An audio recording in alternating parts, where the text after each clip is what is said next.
The Eurodollar dived to the lowest level since summer, following a set of disappointing and quite weak PMI figures released yesterday in Europe. Then Saudi Arabia and Russia announced further supply cuts to add on the global worries, and the Bank of Canada will likely join the crowd of global central banks holding their interest rates steady this month. But the rising energy prices give off a foul smell, I'm telling you. So welcome. This is Swissquote's Daily Market Talk.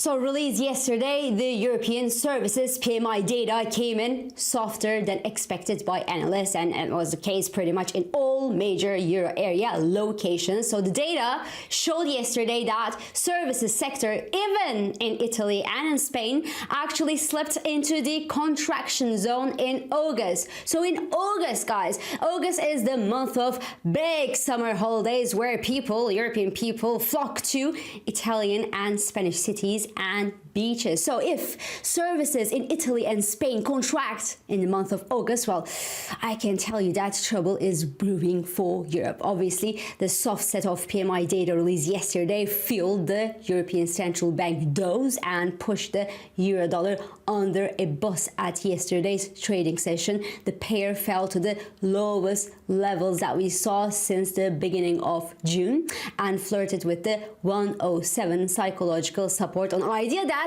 the European Central Bank can't raise interest rates next week when the economic picture in Europe is souring at this speed. But I believe that yes, ladies and gentlemen, it can, because the European Central Bank can very well announce another 25 basis point hike when it meets, well, next week, or it could announce a faster reduction of its balance sheet, for example, or it could also, end the remuneration of banks' minimum reserves. All these measures to further tighten the financial conditions in Europe, simply because the latest inflation figures and expectations from the Eurozone actually showed stagnation instead of further easing. And we also know that there is nothing more important for the European Central Bank than to take control over inflation and eventually bring it back toward the 2% policy target. Yet, with what's happening with energy prices right now, and I will obviously come to that very, very shortly,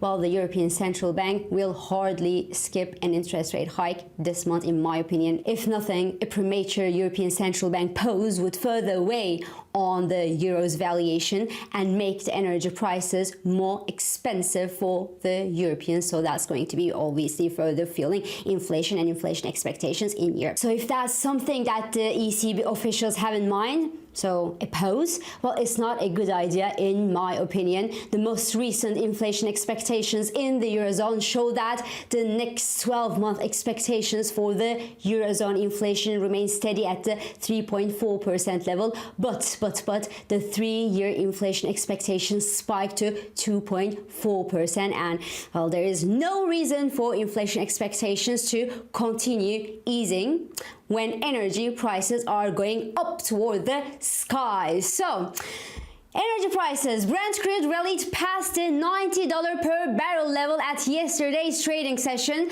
as US crude advanced above the $88 per barrel level as Saudi Arabia and Russia announced that, well, they will be prolonging their supply cuts. So Saudi Arabia will continue reducing its own unilateral supply by 1 million barrels per day to the end of the year, while Russia will be cutting its own production by 300,000 barrels per day to make sure that crude oil prices don't come down. Now, the news of yesterday was not a shocker per se. We heard the chatter that this was going to happen already last week, and we knew that something was really cooking in that kitchen. But what really surprised the market this time was that the decision came for another 3 months. So the question is, what will happen now? I can see many people asking and wondering out there, whether the $100 per barrel level for US crude or the Brent crude are back on the table.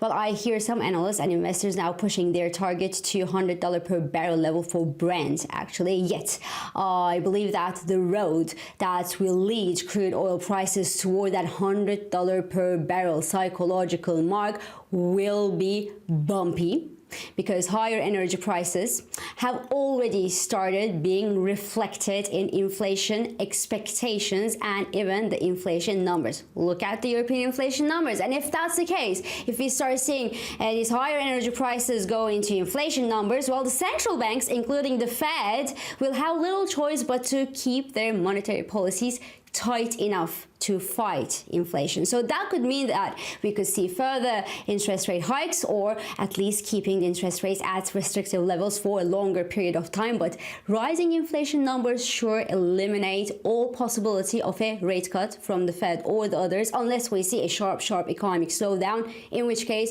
the oil prices would make a U-turn anyway and cheapen due to, well, recession worries and global demand concerns. And when global demand worries kick in to the market actually and prices start to cheapen, Saudi Arabia will be losing money, because it is now shouldering the supply cut strategy for OPEC, well, pretty much alone by itself, and taking all the financial costs on its own shoulders. So yes, the $100 per barrel level may look appetizing for oil bulls and for Saudi Arabia, especially when the demand outlook remains this strong despite the slowing China news and the suffering European news. Well, you know what? It may not last. Saudi could easily change its mind if things started turning sour. It has a history of making sharp U-turns on its decisions when winds turn against them, so why not this time? So in my opinion, it will be very, very interesting to watch what happens, the rising oil prices and the sputtering economies. But from a technical analysis perspective, American crude is now approaching my $89 per barrel resistance, and the market is now in an overbought territory, meaning that a downside correction in oil prices would anyway be healthy at the current levels, at least in the short run, before finding a new direction. Now, interestingly, higher oil prices these days don't really seem to bother some Federal Reserve members, because Christopher Waller, for example, said at a CNBC interview yesterday that, well, last week was a hell of a good week of data for the US, which will obviously allow the Federal Reserve to proceed carefully with its next monetary policy decisions. We can just sit there, wait for the economic data to come in, and see if things continue, he said. Well, I seriously and genuinely think that they could also pray while waiting for the data to come in, as higher energy prices won't be any less problematic for the Fed and its inflation strategy. Anyway, the Bank of Canada is expected to keep its interest rate unchanged at 5% level when it meets today, and pretty much no one, including me, myself, expects the Federal Reserve to raise interest rates this month. The probability of a September pause from the Fed is above 90% level right now. Yet at November pause is still a close call, and things could rapidly change direction until that moment in time, because US Trueflation, which claims to give a day-to-day hint, a day-to-day indication on where the US inflation is headed, well, rose this summer, but actually stabilized at around the 2.60% level. Where will it go? We will see. But again, there is an unpleasant smell coming to my nose from the energy market. Anyway, both the US 2-year and 10-year yields jumped at yesterday's trading session, and it was not because of the Federal Reserve pricing, but it was mostly because many companies out there actually flooded the market with debt sales yesterday. The US actually saw $36 billion worth of bond sales only yesterday, and that was the highest volume year to date, which also explains why the US yields jumped this much yesterday, as it was the end of the world. The S&P 500 fell 0.42%, while Nasdaq 100 index managed to eke out a small gain as Tesla jumped more than 4.5% yesterday on news that, well, its China-made EV deliveries rose 9.3%, comforting investors that the price cuts in China may be playing in favor of the company. So this is all for today. I'm İpek Özkardeşkaya, and thank you for joining me, and thank you for all your beautiful and supportive messages and feedbacks.